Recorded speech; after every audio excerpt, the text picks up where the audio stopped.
Bo'laqo, chiq. Chiqdingmi? Tuzumsan. Yaxshi, rahmat.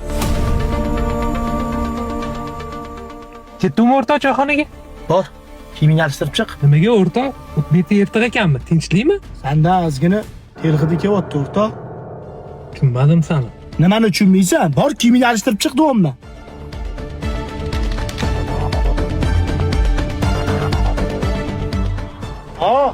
Gapim yoqmadimi? Menga qiyshyapsiz. Gapirmasang, gapirma. Shumi?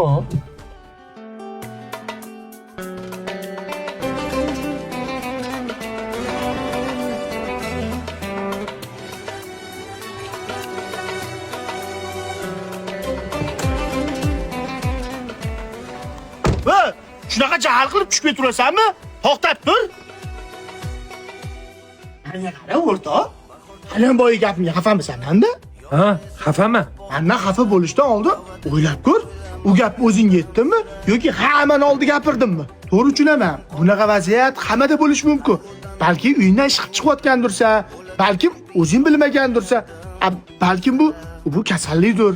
Lekin men seni klubdagi bolalarning oldida gap so'z bo'lib uyalib qolishingni xohlamayman. Orqangdan qaysi biridir gapirib ustingdan kulsa, men chidolmayman, de o'rtoq. Seni tushundim o'rtoq. Men bekorga sendan xafa bo'lma. Haqiqiy do'st, do'stining kamchiligini hammaning ichida emas, o'ziga yetadi. Haqiqat qanchalik achchiq bo'lsa ham, borini yuzingga gapiradi.